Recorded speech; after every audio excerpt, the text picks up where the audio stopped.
Hi there, it's Tracy here from the Papercraft Studio. Thank you for joining me today.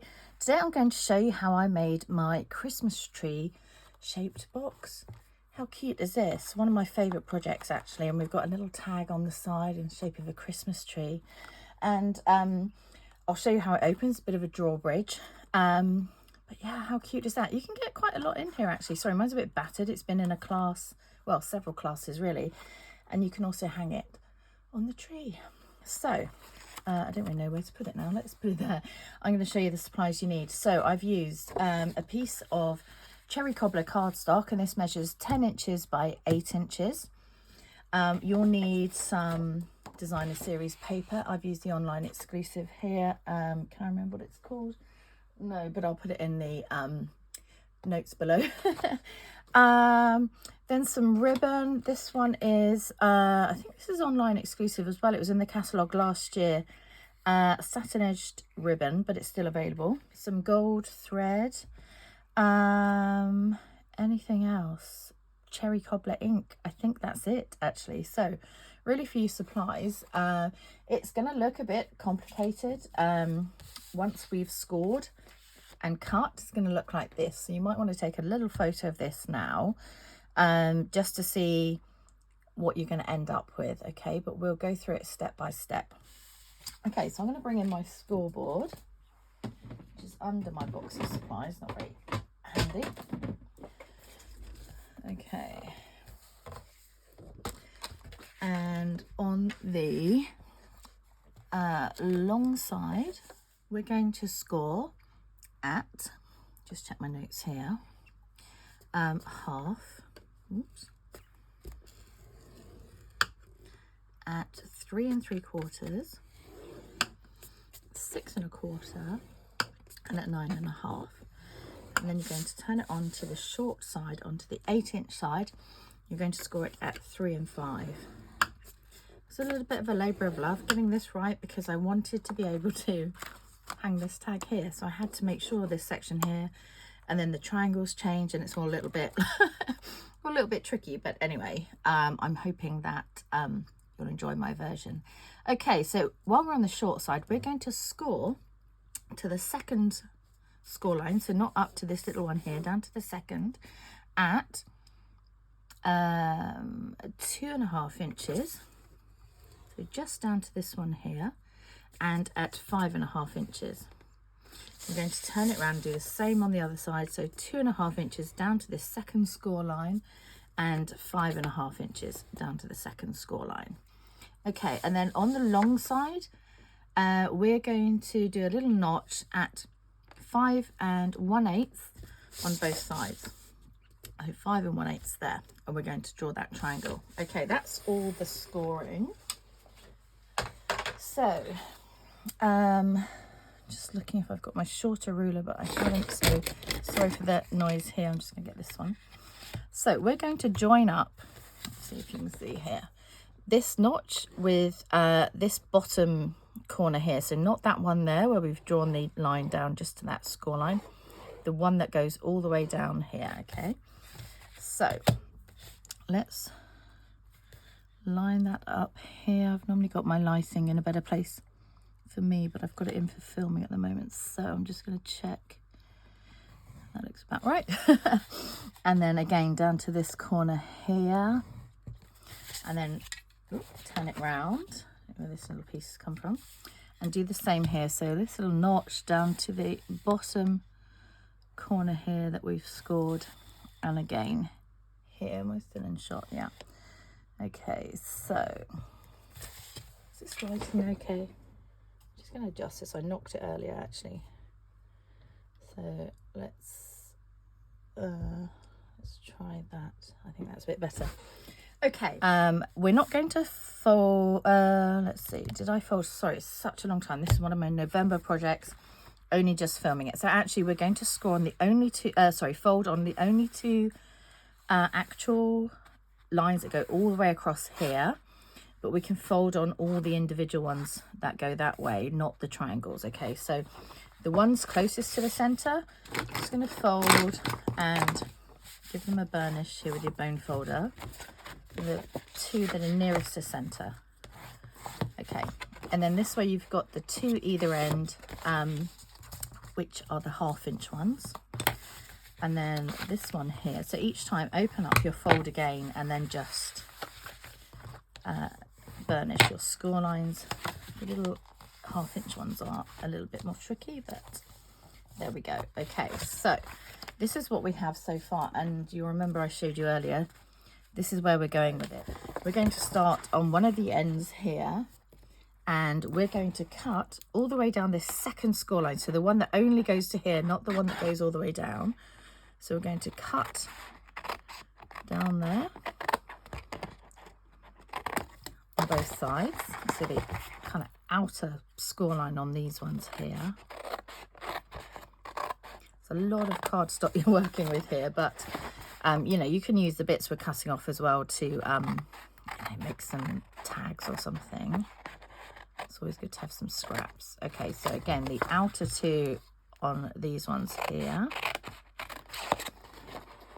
Okay, then we're going to turn our attention to these triangles that we've drawn. So we're going to go up into this corner here and up into this corner here, and then you'll see we'll need to do a little diagonal cut here, but let's just actually we'll just get rid of these rectangles for now. Let's just get rid of those. I think that will be easier to work with. So I'm just going straight up the score line here, up into that point where we cut across, so where this score line, straight score line, meets that one. It's actually easier to work with once you get rid of those pieces. Okay, so actually we do we need these later? I feel there's something we needed these for, and I can't think. Maybe it was actually just to put underneath to stamp this label, so we'll keep those to one side anyway. Okay, so you can see it's kind of coming together now. Okay, so let's cut these triangles, or the outside off of these triangles. So come in from the point here and cut into this corner, and we can just cut that little bit off there. So again, from the point, cut into the corner, and then finish cutting up that score line there. So that just takes that triangle out. Okay, same again on this side.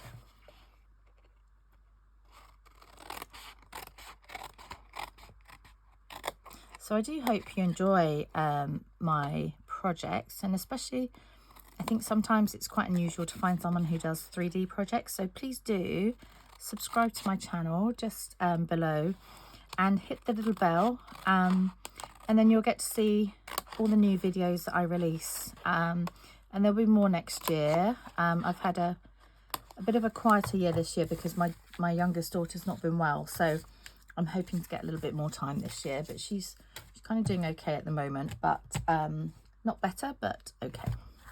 Right, okay, let's turn around and we'll look at these ends now. So we want to cut off these little corners here, so I'm just going to cut straight up the score lines to the first score line on each end.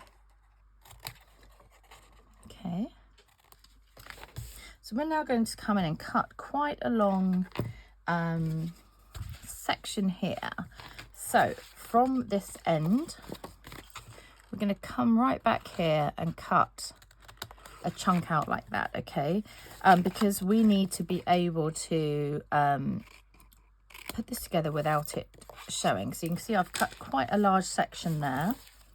And then on this side again, come in about 7/8 of an inch maybe, down to that. So we're just doing a really long slant.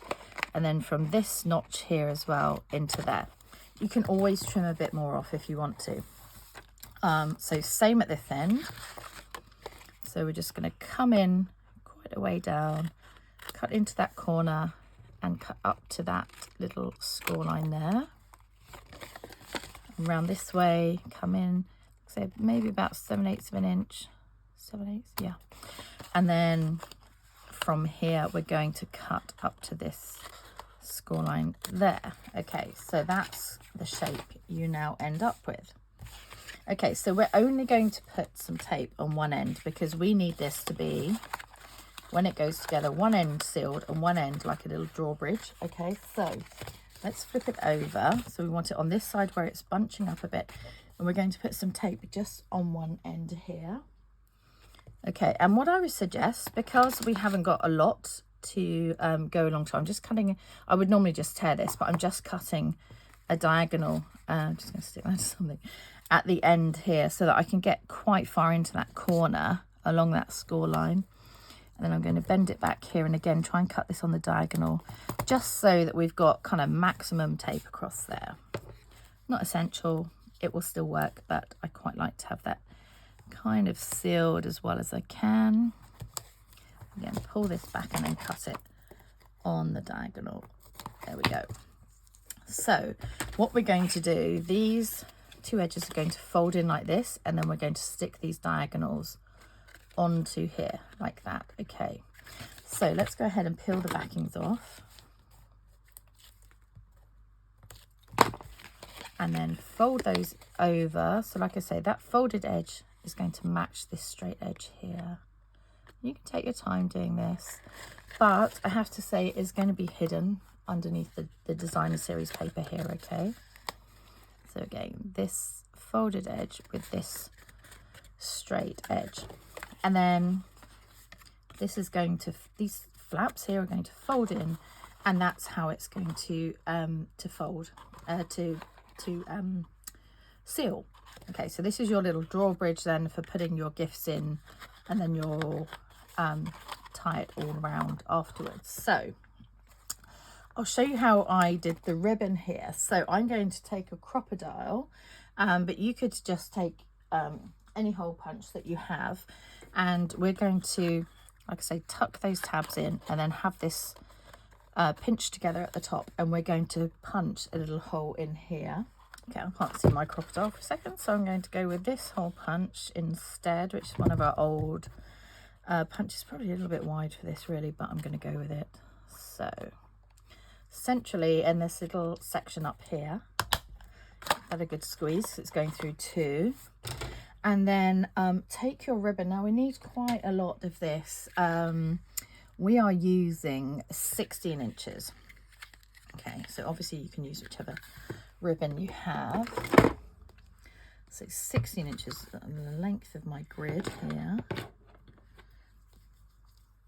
And I would say don't seal this until you're going to put something in there, because it's a bit fiddly to tie up again, but I'm just going to do it now. So I'm going to have the kind of opening of the ribbon on the side that I'm going to pull down, so that's where I want it to end. Okay, so pop the ribbon under here. So this is the side here that I want it to open, so I'm going to thread this ribbon through. There's a couple of ways you could do this. The first time I made it quite complicated, and I don't think I really needed to, so all I'm going to do here is kind of get an even amount here. Oops, come on, Tracy. And then just tie a little knot. Okay, so you might want a little peg or something just to hold it in. I'm just going to try and tie a, oh, actually I tied it in a double knot. I didn't tie a bow, and that's, I was thinking, gosh, I didn't leave much here. But this actually ties really nicely, this one. So I'm just going to tie that down here, and you want it fairly tight. So I think that looks really pretty. So that's just all the way around, coming through. And then when you've popped your present in, you can just cut the ends, and then your ribbon won't fray and it won't be fiddly to tie again. Okay, so I've cut two shapes, two pieces of designer series paper using the largest from the Merriest tree dies here. So these are the dies. So it's the biggest one, and then for this one I've used the third biggest one for the little tag here. Okay, and then I've also used this cute little star to go on top. So I've gone ahead and I've cut two pieces of designer series paper to go on here. Okay, so I've got two of these, and these are just going to stick on either side. And what I did was I got it so that they would cover all of the cherry cobbler. Okay, including the top. So when you go to stick it on, this will show slightly underneath, and it stands on the die cut here. So kind of, you know, I don't want to see this little bit of cherry cobbler, so I just pulled it down a little bit. So what I'm going to do is just to put some tear and tape right down the center here, and that's how these are going to fix on. This could be used for money, it could be used for chocolates, it could be used for jewelry, or little, you know, hand cream nail varnish. Really cute little gift box, and surprisingly big. Okay, so oops, just knocked my light again. Let's peel the backing off these. So I did try it with the trees and it didn't actually work. I'll show you one here actually, from the same papers, because I couldn't quite get them to line up, and I just thought actually the holly looked nicer in the end. But obviously you could adapt this box to whichever designer series paper you have. Okay, so like I said, we're going to try and hide all of the cherry cobbler, but still have it so that it's fairly central at the top. Okay, and the same on the other side.